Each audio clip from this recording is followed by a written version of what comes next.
الحمد للہ وحدہ والصلاة والسلام علی من لا نبی بعدہ وعلی آلہ واصحابہ الذین اوفوا عہدہ اما بعد فاعوذ باللہ من الشیطان الرجیم بسم اللہ الرحمن الرحیم محمد رسول اللہ صدق اللہ العظیم وصدق رسولہ النبی الکریم الامین ان اللہ وملائکتہ یصلون علی النبی یا ایھا الذین آمنوا صلوا علیہ وسلموا تسلیما الصلاۃ والسلام علیک یا سیدی یا رسول اللہ وعلی آلک واصحابک یا حبیب اللہ مولاي صلی وسلم دائما ابدا علی حبیبک خیر الخلق کلہم منزہ عن شریک فی محاسنہ فجوہر الحسن فیہ غیر منقسم فإن من جودک الدنیا وضرتها ومن علومک علم اللوح والقلم مولاي صلی وسلم دائما ابدا علی حبیبک خیر الخلق کلہم۔ اللہ تبارک و تعالی جل جلالہ وعم نوالہ واتم برہانہ وعظم شانہ کی حمد و ثنا اور حضور پرنور شافع یوم النشور دستگیر جہاں غم گسار زمان سید سروراں حامی بے قسم قائد المرسلین خاتم النبیین احمد مجتبی جناب محمد مصطفیٰ صلی اللہ علیہ وآلہ واصحابہ وبارک وسلم کے دربار گوہربار میں ہدیہ درود و سلام عرض کرنے کے بعد نہایت ہی معزز و محتشم سامعین و ناظرین، رب ذوالجلال کے فضل اور توفیق سے آج ہمارے خطبہ جمعۃ المبارک کا موضوع ہے مسئلہ علم غیب قسط نمبر 26۔ میری دعا ہے خالق کائنات جل جلالہ ہم سب کو قرآن و سنت کا فہم عطا فرمائے اور قرآن و سنت کے ابلاغ و تبلیغ اور اس پر عمل کی توفیق عطا فرمائے۔ علم غیب سے متعلق جو لوگوں کے اعتراضات ہیں ان میں سے ایک اہم اعتراض شیخ ابن عثیمین کا ہے جو کہ سعودی حکومت کا بہت بڑا مفتی رہا اور ابن عبد الوہاب کے طریقے کا اس کو مجدد قرار دیا جاتا ہے۔ اس نے اپنے فتاوی الفتاوی المہمہ لعموم الامہ اس فتاوی کے اندر امام بوصیری رحمۃ اللہ علیہ کے قصیدہ بردہ شریف کی چند اشعار پر اعتراض کیا۔ وہ قصیدہ بردہ کہ جس کو دربار رسالت میں اتنا پسند کیا گیا کہ امام بوصیری کو چادر عطا ہوئی اور اس کی بہت زیادہ شروحات امت کے اماموں نے لکھی، مگر کسی نے ان اشعار پہ اعتراض نہیں کیا بلکہ اشعار کی تشریح کی اور انہیں محبت کی سوغات قرار دیا۔ اور یہ طبقہ جس کا عقیدہ امت کے جمہور سے ہٹ کر ہے تو انہوں نے امام بوصیری رحمۃ اللہ علیہ کے اشعار کو جہاں مسجد نبوی شریف سے مٹایا وہاں ان پر تنقید بھی کی، اور بالخصوص یہ شعر جو ہے فَإِنَّ مِن جُودِكَ الدُّنْيَا وَضَرَّتَهَا، بے شک اے نبی صلی اللہ علیہ وسلم، امام بوصیری کہتے ہیں آپ کی سخاوت کا ایک حصہ دنیا اور آخرت ہے، ان پوری سخاوت تو بہت زیادہ ہے۔ فَإِنَّ مِن جُودِكَ، من تبیید کا ہے کچھ حصہ، آپ کے جود کا کچھ حصہ دنیا اور آخرت ملا کر پوری دنیا میں جو کچھ ہے اور آخرت میں جو کچھ ملے گا یہ سب کچھ ملا کر آپ کے دسترخوان کا کچھ حصہ بنتا ہے۔ وَمِنْ عُلُومِكَ عِلْمَ اللَّوْحِ وَالْقَلَمِ، لوح اور قلم کا علم تمہارے علم کے مقابلے میں اس علم کا کچھ حصہ ہے۔ یہ امام بوصیری رحمۃ اللہ علیہ کا جو شعر ہے اس پر شیخ ابن عثیمین نے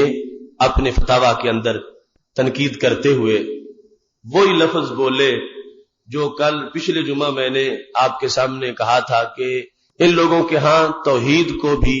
بیان کرتے ہوئے اللہ کی صفات کو اپنی صفات پر قیاس کرتے ہیں، کہ ہمارے پاس کچھ اگر ہو ہم دے دیں، وہ ہمارے پاس نہیں رہتا،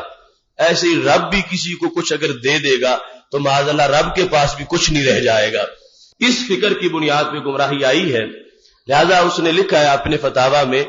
کہ اگر ساری دنیا اور ساری آخرت یہ جود ہے رسول اللہ صلی اللہ علیہ وسلم کا، تو کہتا ہے فما باقی للہ عز وجل، پھر اللہ کے لیے پیچھے کیا رہ جائے گا؟ دنیا اور آخرت اگر نبی علیہ السلام کے جود کا حصہ ہے تو پھر اللہ کا پیچھے کیا رہ جائے گا؟ اور دوسرا جو شعر ہے کہ قلم اور لوح کا علم جو ہے وہ نبی علیہ السلام کے علم کا کچھ حصہ ہے، تو کہتا ہے فماذا یبقى للہ عز وجل، پھر اللہ کا علم پیچھے کیا رہ جائے گا؟ اگر لوح اور قلم کا علم جو ہے یہ نبی علیہ السلام کے علم کا کچھ حصہ ہے تو کہتا ہے پھر اللہ تعالیٰ کے پاس تو پیچھے کچھ بھی نہیں رہ جائے گا۔ معاذ اللہ، یہ دو اعتراض ہیں اس کے دونوں مصروں پر، کیونکہ پہلا مصرع وہ اس وقت ہمارا موضوع نہیں ہے لیکن پھر بھی اس کی کچھ وضاحت کر دیتے ہیں۔ فَإِنَّ مِن جُودِكَ الدُّنْيَا وَضَرَّتَهَا، سید عالم نور مجسم شفیع معظم صلی اللہ علیہ وسلم کا جود جو ہے وہ پورا تو بہت زیادہ ہے، اس کا کچھ حصہ دنیا اور آخرت ہے۔ اس پر جس وقت اس نے اعتراض کیا کہ فماذا باقی للہ عز وجل، کہ اگر یہ سرکار کے پاس آ گیا اللہ کے دینے سے تو پھر اللہ کے پاس پیچھے بچے گا کیا؟ تو یہ قرآن مجید برہان رشید میں جو اللہ کی صفات ہیں ان صفات کا انکار اس سے لازم آتا ہے کہ رب ذوالجلال نے حضرت عیسیٰ علیہ السلام کو یہ شان دی تھی،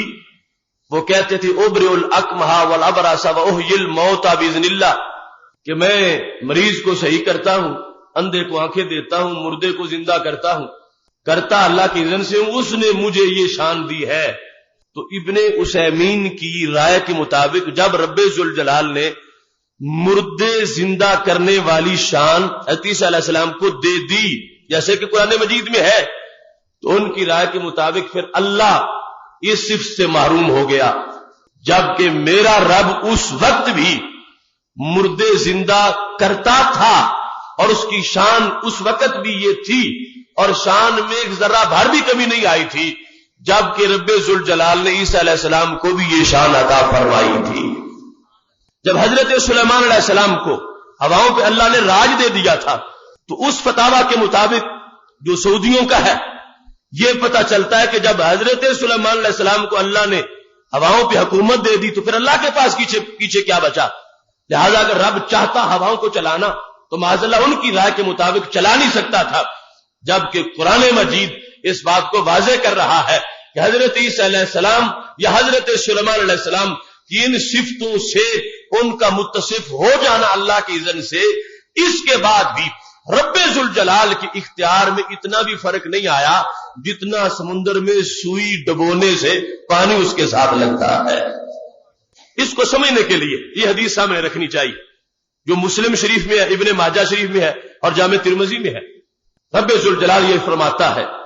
لو ان اولکم وآخرکم وانسکم وجنکم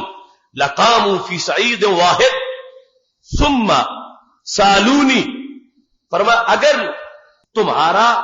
اول اور تمہارا آخر، مطلب کیا ہے؟ اللہ تعالیٰ فرماتا ہے آدم علیہ السلام سے لے کر آخری بندہ جو دنیا میں آئے گا اس تک سارے بندے کسی بڑے گراؤنڈ میں اکٹھے ہو جائیں،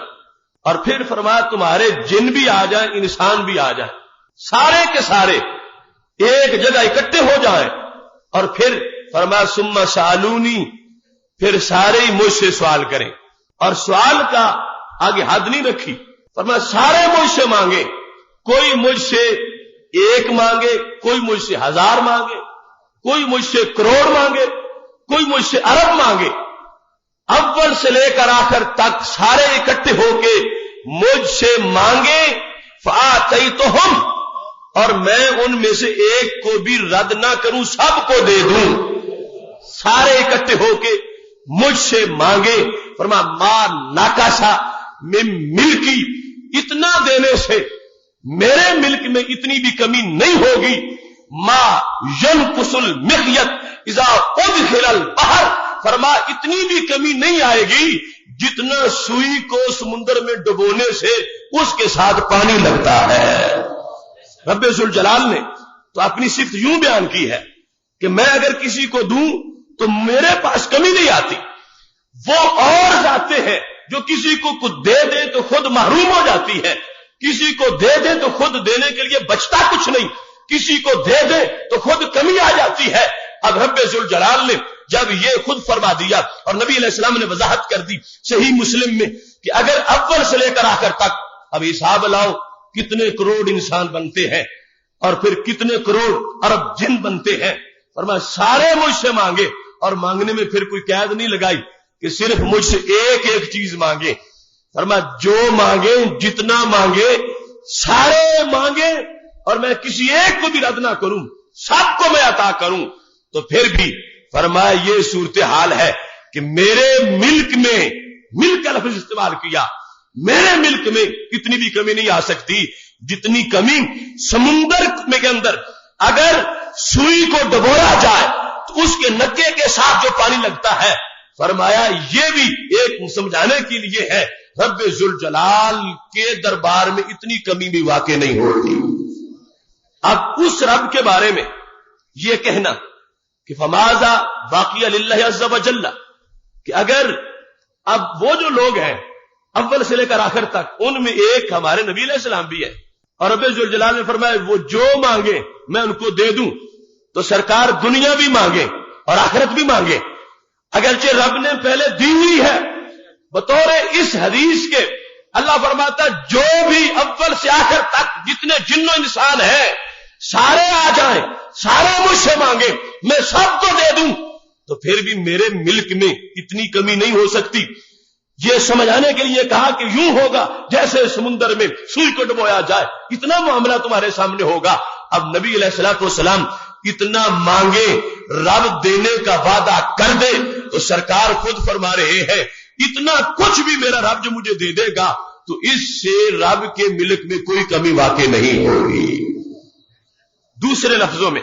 یہ لوگ ہیں توہین الوہیت کرنے والے کہ جن کو اپنی صفات پر رب ذوالجلال کی صفات کو قیاس کرنا اس کا مرض ہے کہ ہم جو دے کسی کو تو ہمارے پاس کمی واقع ہو جاتی ہے، رب ذوالجلال جو ہے وہ دے گا تو اس کے پاس بھی کمی واقع ہوگی۔ حالانکہ رب ذوالجلال وہ ذات ہے کہ اس نے خود اس انداز میں حدیث قدسی میں یہ فرما دیا، نبی علیہ السلام نے اعلان کر دیا کہ اگر ساری دنیا مل جائے سب کو دیتا جاؤں، سب کو دیتا جاؤں، سب کو دے دوں، مگر اتنا دینے سے بھی میرے جو رحمت کے سمندر ہیں اور میرے جو خزانے ہیں ان میں کسی طرح کی کوئی کمی واقع نہیں ہو سکتی۔ اس وقت ہمارا موضوع دوسرا مصرع ہے، وَمِنْ عُلُومِكَ عِلْمَ اللَّوْحِ وَالْقَلَمِ۔ امام بصیری کہنے لگے یا رسول اللہ صلی اللہ علیہ وسلم تمہارا سارا علم تو اپنی جگہ، تمہارے علم کا کچھ حصہ جو ہے وہ لوح کا علم ہے اور قلم کا علم ہے۔ اس پر انہوں نے کہا اگر لوح والا علم نبی علیہ السلام کو آتا ہے تو پھر تو اللہ کے پاس پیچھے بچے گا کیا؟ ماذا یبقى للہ عز وجل، اس کا معنی کیا ہے کہ سارے لوح کا علم تو سرکار لے گئے تو پیچھے رب کے پاس کچھ نہیں بچے گا۔ تو مطلب کیا بنا؟ ان کے نزدیک رب ذوالجلال کو جتنا علم ہے وہ لوح محفوظ میں ہے، لوح محفوظ کے سوا معاذ اللہ رب نہیں جانتا۔ تو کہتے لوح محفوظ کا سرکار کو مل گیا تو پھر رب کے پاس بچے گا کیا؟ تو پتا چلا نظریہ ان کا یہ ہے کہ اللہ کا جتنا علم ہے وہ لوح محفوظ میں ہے، حالانکہ لوح محفوظ محدود ہے اور میرے رب کا علم غیر محدود ہے۔ دیکھو سرکار کی دشمنی میں اللہ کی توہین، سید عالم نور مجسم شفیع معظم صلی اللہ علیہ وسلم کے لیے اگر لوح کا علم مانے تو کہتے ہیں اس سے اللہ کے پاس پیچھے بچے گا کیا؟ یہ اعتراض تو تب ہو کہ جب رب ذوالجلال کا علم جو ہے وہ لوح محفوظ میں بند ہو، ایسی صورتحال نہیں۔ اگر ایسا ہوتا تو پھر مجھے بتایا جب لوح کو رب نے پیدا نہیں کیا تھا تو رب تو اس وقت بھی عالم تھا، جب لوح نہیں تھی رب کا علم پھر بھی تھا۔ لوح محفوظ ایک مخلوق ہے، جو مخلوق ہے وہ محدود ہے اور جو محدود ہے اس کی حد ہے، لہذا جتنے بھی علوم ہیں اگرچہ ہماری سوچ میں نہ آ سکے لیکن پھر بھی لوح کا علم ایک حد والا علم ہے، اور میرے رب کا علم جو ہے وہ غیر محدود علم ہے۔ یہ پہلی غلطی ہے اس کہنے کے اندر کہ پھر باقی کیا بچے گا۔ رب ذوالجلال اگر لوح کا علم اپنے نبی علیہ السلام کو دیتا ہے تو باقی پھر بھی اتنا بچے گا کہ جتنے کا کوئی بندہ تصور بھی نہیں کر سکتا۔ اس واسطے کہ خالق کائنات جل جلالہ کے کلمات، اللہ کا علم اور لوح محفوظ یہ دو جدا چیزیں ہیں، یہ ہمارا عقیدہ ہے۔ اور امام اہل سنت حضرت امام احمد رضا خان فاضل بریلوی رحمۃ اللہ علیہ نے خالص الاعتقاد کے اندر اس کی وضاحت کی ہے، اور اتنی وضاحت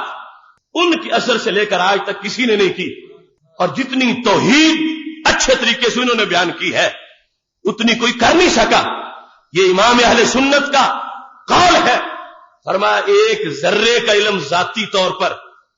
رب ذوالجلال کی عطا کے بغیر اگر کسی ذات کے لیے مانا جائے گا تو یہ قول کفر ہے۔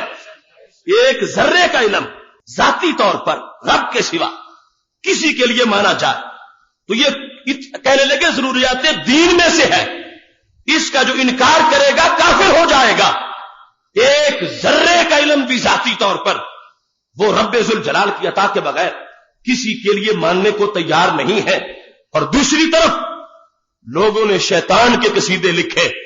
اور یہ کہا شیطان کا علم تو محیط زمین ہے، شیطان کا علم محیط زمین ہے، اور پھر حفظ الایمان کے اندر یہ لکھا کہ بعض علم غیب جو ہے وہ تو زید عمر بکر بکر کے پاگلوں اور ڈنگروں کو بھی حاصل ہے۔ دوسری طرف علم غیب وہ لوگ جو منکرین ہیں نبی علیہ السلام کے علم غیب کے، انہوں نے ڈنگروں کے لیے بھی وہ لفظ حفظ الایمان کے اندر تھانوی نے لکھ دیے۔ لیکن یا اعلی حضرت کا موقف ہے، کہنے لگے کوئی ولی کوئی نبی، سارے جتنے بھی انبیاء کرام علیہ السلام ہیں، جتنے بھی اولیاء ہیں، جتنی بھی بڑی شخصیات ہیں، اگر ساری مل جائیں سب مل کے بھی اللہ کے علم کا احاطہ نہیں کر سکتے۔ رب ذوالجلال کا علم جو ہے اس کے مقابلے میں سارے پیغمبروں کا علم، سارے نبیوں کا علم، سارے ولیوں کا علم رب ذوالجلال کے مقابلے میں اس کی حیثیت کیا ہے؟ اعلی حضرت فرماتے ہیں یہ حیثیت ہے ایک سمندر نہیں، کروڑوں سمندر ایک طرف ہوں، کروڑوں سمندر، کروڑ ہاں کا لفظ بولا، کروڑوں سمندر ایک طرف ہوں، ان کروڑوں سمندروں میں سے ایک سمندر کی ایک بوند کا کروڑواں حصہ، کروڑوں سمندروں میں سے ایک سمندر کی ایک بوند کا جو کروڑواں حصہ ہے، اس کروڑویں حصے کی جو نسبت ان کروڑوں سمندروں کے ساتھ ہے، فرمایا وہ نسبت بھی ساری دنیا کے لوگوں کی اللہ کے علم سے نہیں ہے۔ سارے انبیاء کرام علیہ السلام، سارے رسل، سارے ولی، صحابہ جتنے بھی ہیں، فرمایا سب کو ایک طرف رکھو، ان سب کا علم ایک طرف، رب ذوالجلال کا علم دوسری طرف، اس کی نسبت بیان کرنی ہو تو کیسے بیان کرو گے؟ فرمانے لگے یوں سمجھو ایک طرف کروڑوں سمندر ہو اور دوسری طرف ایک سمندر کی ایک بوند کا کروڑواں حصہ ہو، ان کا جو آپس میں مقابلہ ہے فرمایا یہ بھی ساری دنیا کا رب سے نہیں بن سکتا۔ یعنی یہ نہیں کہا کہ ایک بوند کا کروڑواں حصہ جو نسبت اس کو کروڑوں سمندروں سے ہے وہ نبیوں کے اور ولیوں کے علم کو اللہ کے علم سے ہے، فرمایا یہ نہیں، ایک طرف کروڑوں سمندر ہو اور دوسری طرف ایک سمندر کی ایک بوند کا کروڑواں حصہ ہو، کروڑویں حصے کے برابر بھی ان لوگوں کا علم نہیں، کروڑوں حصے کے برابر بھی ان لوگوں کا اللہ تعالی کے علم کے برابر علم نہیں ہے۔ جو اتنا ادب الوہیت کا رکھتے ہو یہ بیان کر سکتے ہیں کہ علم الہی کیا ہے اور علم پیغمبر علیہ السلام کیا ہے۔ یہ بات بڑی گہری ہے، یعنی اگر ہم اس طرح بیان کریں تو پھر بھی اس کا ہمیں ثبوت بھی ملتا ہے کہ ہم کا ایک طرف ہے کروڑوں سمندر اور پھر ہے ایک سمندر کی ایک بوند کا کروڑواں حصہ، تو کروڑوں سمندروں کی طرح اللہ کا علم مان لو اور ایک بوند کے کروڑویں حصے کی طرح سارے نبیوں کا علم مان لو، ساری مخلوق کا علم مان لو، تو یہ بھی تو عظمت بڑی ہے نا کہ ایک طرف ایک بوند کا کروڑواں حصہ ہے یہ سارے نبی ولی غوث ملے تو بوند کا کروڑواں حصہ، اور دوسری طرف کروڑوں سمندر. یہ ہے اللہ کے علم کے مقابلے میں ان لوگوں کا علم. اگر یوں بیان کیا جائے تو یہ بھی بہت بڑی بات ہے، مگر اعلی حضرت کہتے ہیں میرے نزدیک یہ ہے کہ اللہ کا علم کروڑوں سمندروں جیسا بنا کے مقابلے میں ان سب کا علم ایک بوند کے کروڑویں حصہ بنانا میرے نزدیک یہ بھی صحیح نہیں. فرمایا یہ بھی صحیح نہیں. کیوں؟ فرمایا وہ کروڑوں سمندر بھی تو بالآخر محدود ہیں، ان کی بھی تو کوئی حد ہے. تو یہ نسبت ہے متناہی کی طرف. ایک بوند کا کروڑواں حصہ یہ بھی متناہی ہے،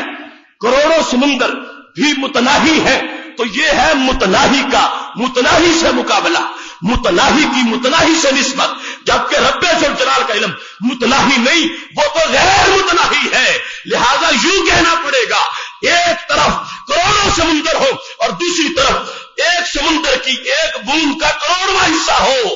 تو اللہ کے پیغمبر سارے مل کے پھر ان کی یہ شان نہیں ہے کہ یہ بیان کر سکیں کہ ان کے علم کی یہ سارے مل کے وہ حیثیت حاصل کر گئے ہیں جو رب ذوالجلال کے علم کے برابر میں ایک بوند کے کروڑویں حصے کی حیثیت ہوتی ہے. یہ ادب اہل سنت و جماعت کے ہاں رب ذوالجلال کا علم کا ہے. ہم کہتے ہیں لوح اور چیز ہے، قلم اور چیز ہے، اللہ کا علم اور چیز ہے. اللہ کا علم جو ہے وہ غیر محدود ہے، لوح محدود ہے چونکہ مخلوق ہے. اور پھر دوسری خرابی یہ لازم آتی ہے، محدود جو ہے وہ کبھی غیر محدود کے لیے محل نہیں بن سکتی کہ اس کو پوری طرح وہ اپنے دائرے میں لے سکے. لہذا لوح محفوظ رب ذوالجلال کے علم کا احاطہ نہیں کر سکتی. اور جہاں تک قلم کا مسئلہ ہے تو صحیح مسلم شریف میں ہے کہ رب ذوالجلال نے جب قلم کو پیدا کیا فرمایا اکتب، قلم لکھو، میں نے تجھے پیدا کر دیا. تو قلم نے پوچھا کیا لکھوں؟ فرمایا حتی تقوم الساعہ، قیامت تک جو کچھ ہونے والا ہے لکھ دو. قیامت کو جو کچھ ہونے والا ہے. تو پتا چلا قلم کا علم اتنا ہی ہے جتنی قیامت ہے. قلم کی معلومات ہے قیامت تک، اور رب ذوالجلال کا علم تو قیامت کے بعد بھی ہے.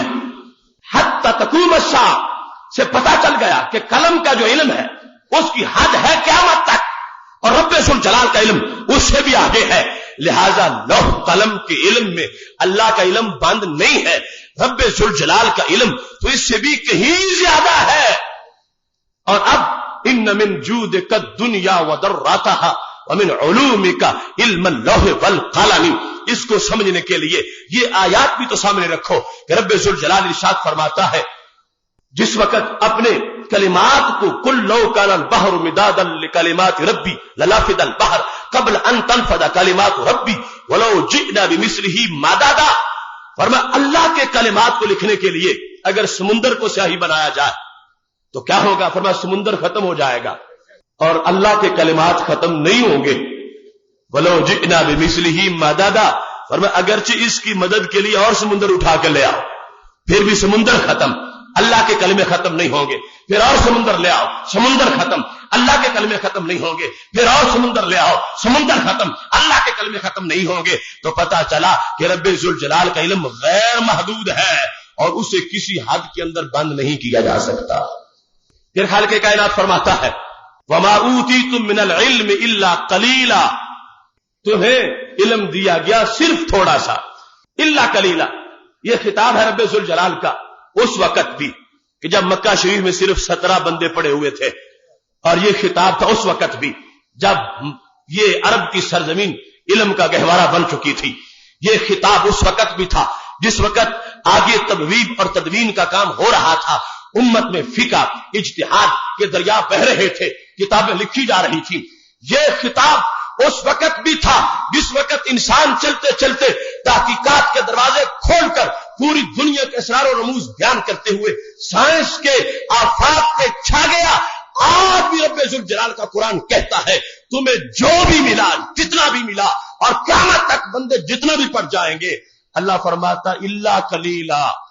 یہ میرے علم کے مقابلے میں تھوڑا ہی تھوڑا ہے. یہ قرآن کا فیصلہ ہے کہ کبھی بھی ہم جتنا بھی پڑھ جائیں، انسان جتنی بھی ریسرچ کر لے، یہ رب ذوالجلال کے علم کے مقابلے میں اس کی جو صورتحال ہے وہ یہی رہے گی، جتنا بھی ہوگا اس کے مقابلے میں کچھ نہیں، اس کے مقابلے میں کوئی حیثیت نہیں ہے۔ اور پھر وہ فرمان جو سیاستہ میں موجود ہے، بخاری شریف میں ہے، اور ابن جرید کے الفاظ تھوڑے سے مختلف ہے کہ جس وقت حضرت موسیٰ علیہ السلام اور حضرت خضر علیہ السلام دونوں جس وقت کشتی پہ بیٹھے تھے اور چڑیا آ گئی، کشتی کے کنارے پہ بیٹھی اور اس نے پانی سے چونچ بھری، تو اس وقت حضرت خضر علیہ السلام نے حضرت موسیٰ علیہ السلام سے یہ کہا تھا کہ دیکھو یہ صورتحال تمہارے سامنے ہے، یا موسیٰ علمی و علموں کا فی جنب علم اللہ ہے، میرا اور تمہارا علم اللہ کے علم کے مقابلے میں یوں ہے جس طرح کے اس سمندر کے اندر اس چڑیا نے اپنی چونچ داخل کی ہے۔ اگرچہ وہ خضر جن کو کہا وَعَلَّمْنَاهُ مِن لَّدُنَّا عِلْمًا کہ ہم نے انہیں اپنی طرف سے بہت زیادہ علوم عطا کیے ہیں، وہ اسرار جو موسیٰ علیہ السلام کے سامنے کھل نہیں رہے تھے اور حضرت خضر علیہ السلام ان کو بیان کر رہے تھے، اتنا بڑا علم جن کے پاس موجود تھا جس میں مستقبل کی خبریں تھی، مختلف اسرار و رموز کو بیان کیا جا رہا تھا، پھر بھی وہ کہتے ہیں ہمارا یہ علم رب ذوالجلال کے علم کے مقابلے میں یوں ہے جیسے اس چڑیا نے اپنے چونچ میں اس سمندر سے پانی لیا ہے۔ اور پھر یہاں پر بھی محدثین نے واقعی لکھا جو اعلی حضرت کی بات ہے کہ یہ سمندر بھی تو محدود ہے اور وہ چڑیا کا پانی کچھ نہ کچھ حیثیت رکھتا ہے، یہ محض سمجھانے کے لیے انہوں نے بول دیا تھا، ورنہ رب ذوالجلال کا علم جو ہے وہ کوئی ایک سمندر تو نہیں، وہ بہت سے سمندر ہے۔ تو وہ بھی بیان کر رہے تھے کہ خالق کائنات جل جلالہ کا علم ایسا علم ہے کہ جس علم کو کسی حد کے ساتھ محدود نہیں کیا جا سکتا۔ اب اس تمہید کے بعد سید عالم نور مجسم شفیع معظم صلی اللہ علیہ وسلم کا علم مبارک جو ہے، ان من جودک الدنیا وضراتها ومن علومک علم اللوح والقلم، محبوب تمہارے علم کا ایک حصہ علم لوح ہے، علم قلم ہے، اس سے کوئی شرک نہیں لازم آتا، اللہ تعالیٰ سے برابری لازم نہیں آتی۔ اگر رب ذوالجلال کا علم لوح محفوظ میں بند ہوتا، قلم میں بند ہوتا تو پھر شرک ہو جاتا کہ رب بھی لوح محفوظ ہی جانتا ہے، نبی علیہ السلام بھی لوح محفوظ جانتے ہیں، رب بھی قلم کا علم جانتا ہے اور نبی علیہ السلام بھی قلم کا علم جانتے ہیں، پھر برابری ہو جاتی، شرک ہو جاتا۔ لیکن یہاں پر مقام یہ ہے کہ لوح محفوظ ہو یا قلم ہو، رب ذوالجلال کے علم کا یہ ایک پرتو ہے، اللہ کا علم جو ہے وہ بہت زیادہ ہے، لہذا خالق کائنات جل جلالہ اپنے محبوب علیہ السلام کو یہ علوم عطا فرمانے کے بعد بھی ان علوم کا بھی مالک ہے، اور ان علوم کے علاوہ اتنے علوم کا مالک ہے کہ جتنے علوم تک ہمارا خیال بھی نہیں پہنچ سکتا۔ اس میں سید عالم نور مجسم شفیع معظم صلی اللہ علیہ وسلم کا یہ فرمان میں پہلے بیان کر چکا ہوں، جس کو سند صحیح سے 20 کتابوں میں روایت کیا گیا ہے کہ صحابہ کرام علیہم رضوان کہتے ہیں محبوب علیہ الصلوۃ والسلام منبر پہ بیٹھے، فاخبرنا ام بدء الخلق، موضوع کہاں سے چلا کہ جب مخلوق کا پہلا فرد بنا تھا، وہاں سے نبی علیہ السلام نے بیان کرنا شروع کیا، بیان کرتے گئے ظہر کا وقت ہو گیا، نبی علیہ السلام منبر سے نیچے اترے، ظہر کی نماز پڑھی، اس کے بعد پھر بیان کرنا شروع کر دیا، یہاں تک کہ عصر کا وقت ہو گیا، نبی علیہ السلام منبر سے نیچے اترے اور پھر عصر پڑھی اور پھر بیان کرنا شروع کر دیا۔ کتنا بیان کیا؟ صحابہ کہتے ہیں یہاں تک کہ جنتی جنت میں داخل ہو گیا، دوزخی دوزخ میں داخل ہو گئے۔ کہاں سے لے کر کہاں تک سارا علم نبی علیہ السلام نے صحابہ کے سامنے رکھا۔ کہتے ہیں حافظہا من حافظہا وناسیہا من ناسیہا، نبی علیہ السلام نے تو بیان کرنے میں کوئی کمی نہیں چھوڑی، جس نے یاد کر لیا اس نے یاد کر لیا، جو بھول گیا وہ بھول گیا، جس نے کچھ کیا اس کو کچھ آ گیا۔ اب سید عالم نور مجسم شفیع معظم صلی اللہ علیہ وسلم کے علم کو اگر ہم ناپنا چاہیں، ہمارے پاس تو اس کے لیے کوئی ایسا ضابطہ نہیں ہے۔ رب ذوالجلال کے علم کی پیمائش کون کر سکتا ہے؟ لہذا یہ رب کی شان ہے، دیتے وقت اتنا دیا کہ اس میں ہر پیمانہ آ جاتا ہے۔ جس وقت خالق کائنات بیان کرتا ہے تو کہیں یہ کہتا ہے وَعَلَّمَكَ مَا لَمْ تَكُنْ تَعْلَمْ وَكَانَ فَضْلُ اللَّهِ عَلَيْكَ عَظِيمًا، میرے نبی ہم نے جو کچھ تمہیں نہیں آتا تھا سب کچھ تجھے پڑھا دیا۔ وہ کتنا ہے سب کچھ، اس کو کیسے بیان کریں؟ وہ سب کچھ 1 کلو ہے یا 10 کلو ہے، وہ سب کچھ کیا ہے، اس کے لیے پیمانہ کیا ہے کہ تھوڑا مانے یا زیادہ مانے؟ تو اگلی آیت اگلا حصہ بیان کرتا ہے کہ ماں کو اگر ماننا ہے تو پھر رب کی شان بھی سامنے رکھو اور محبوب کی شان بھی سامنے رکھو۔ رب دینے والا ہو، محبوب لینے والے ہو، تو پھر تمہیں کمی کا نہیں سوچنا چاہیے، اضافے کا سوچنا چاہیے۔ اس واسطے فرما وَكَانَ فَضْلُ اللَّهِ عَلَيْكَ عَظِيمًا، محبوب اللہ کا فضل تم پہ تھوڑا نہیں بہت زیادہ ہے۔ یہ انداز ہے قرآن مجید برہان رشید کا۔ سید عالم نور مجسم شفیع معظم صلی اللہ علیہ وسلم کو جو اسرار و رموز رب ذوالجلال نے دیے ہیں، ان کا انداز، لوح کا علم، اس میں نتائج ہے، اس میں استنباط کی صلاحیت نہیں۔ نبی علیہ الصلوۃ والسلام کی جو علوم ہے اس میں استنباط کی صلاحیت ہے۔ محبوب علیہ الصلوۃ والسلام خود 2 امور کو ملاتے ہیں، تیسرا اس سے خود معلوم کر لیتے ہیں۔ پاک محبوب علیہ الصلوۃ والسلام کو جزئی جزئی، کلی کلی، ذوات کا علم، صفات کا علم یہ رب ذوالجلال نے عطا فرمایا ہے۔ اور خالق کائنات جل جلالہ نے یہ جب قرآن میں نازل کیا، کذالک نوری ابراہیم ملکوت السماوات والارض، فرمایا ہم حضرت ابراہیم علیہ السلام کو زمین و آسمان کے ملکوت دکھانے والے ہیں۔ اور ادھر کیا فرمایا؟ لنریہ من آیاتنا، محبوب ہم نے تجھے جو آسمانوں کو بلایا ہے تو کچھ اور نہیں، اور کے سوا اپنی ذات دکھانے کے لیے بلایا ہے۔ اپنی آیات دکھائیں، اپنی آیات دکھائیں۔ تو خالق کائنات جل جلالہ کی ایک آیت اگر سمجھنی ہو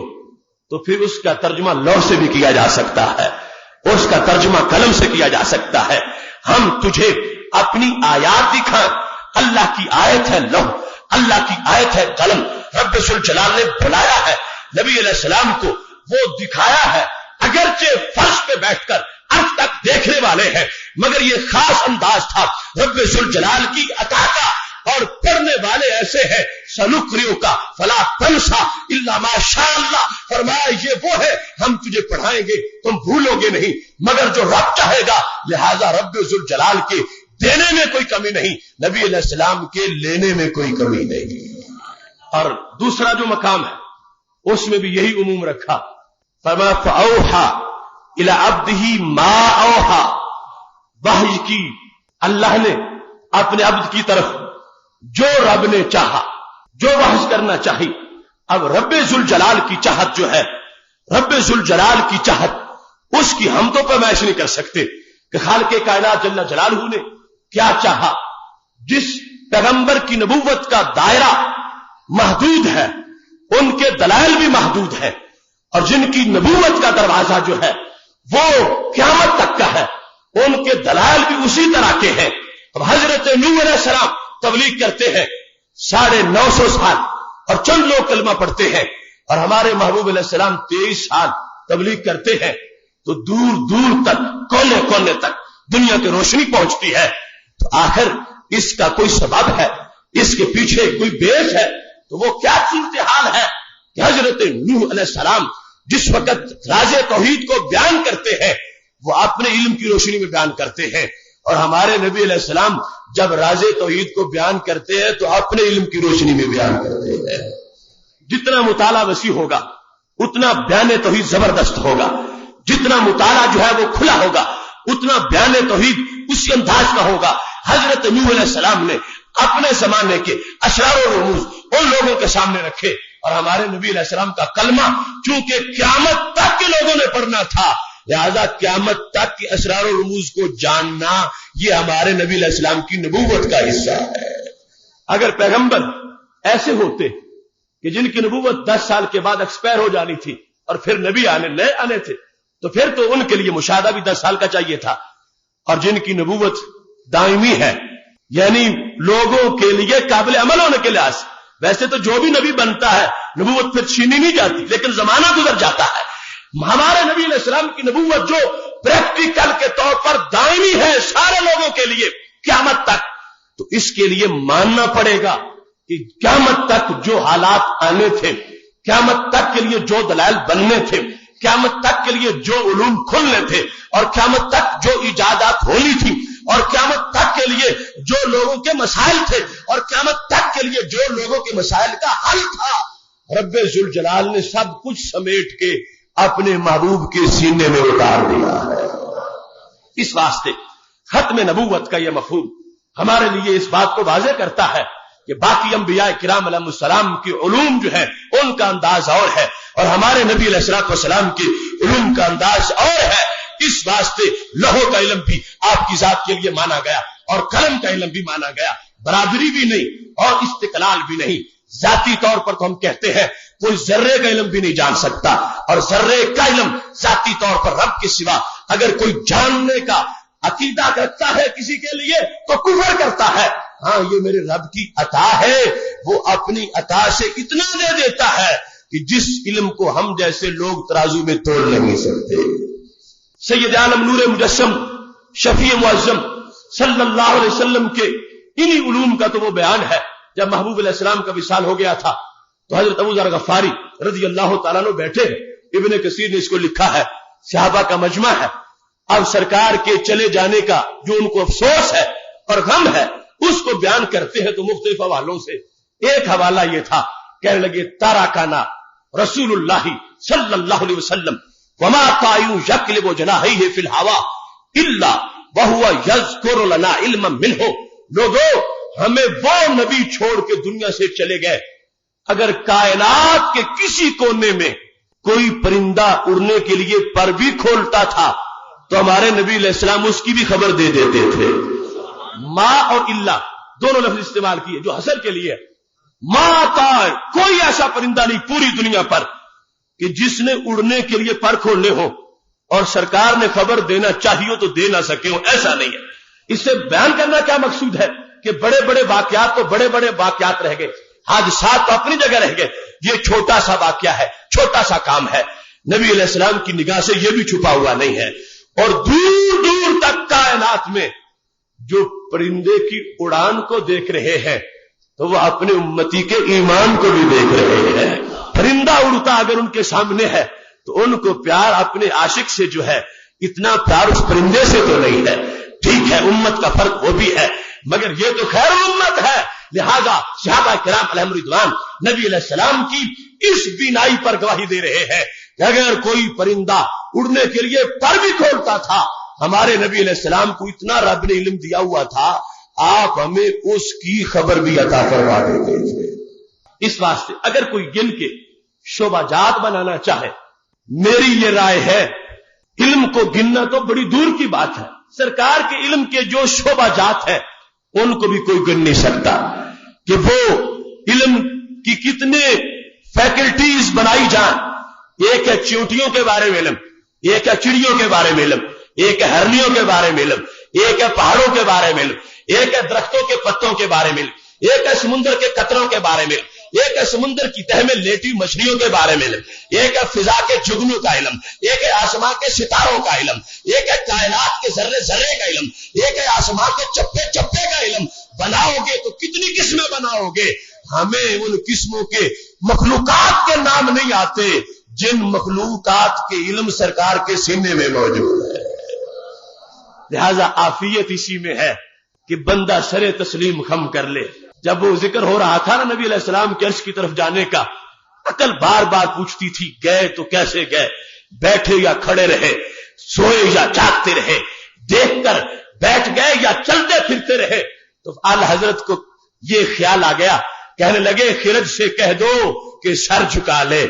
گماں سے گزرے گزرنے والے پڑے تھے وہاں خود جہت کو لالے، کسے بتائے کدھر گئے تھے۔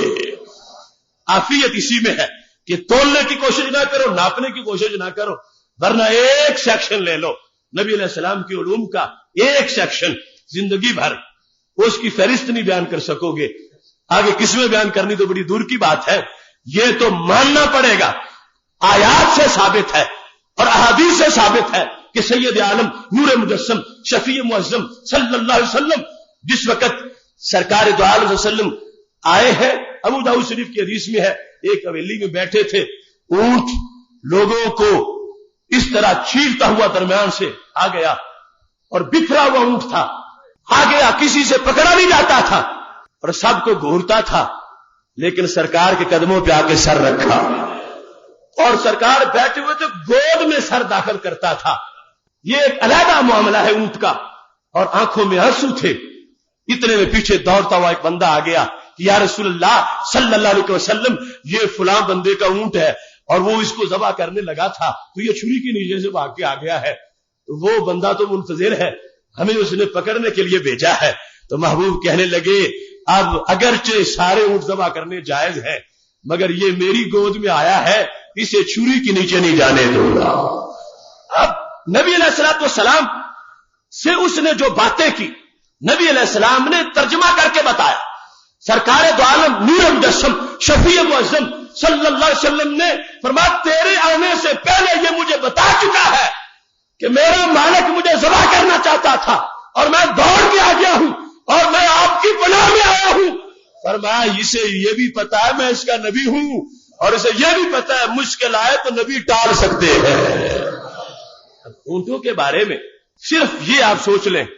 قیامت تک اگر ریسرچ کی جائے کوئی ایسی اکیڈمی نہیں بن سکے گی جو کوئی اونٹوں کی زبان کا سلیبس پڑھائے کہ اونٹ بولے تو ترجمہ کیا ہوتا ہے, اونٹ بولے تو مطلب کیا ہوتا ہے, اونٹ بولے تو اس کی حیثیت کیا ہوتی ہے. یہاں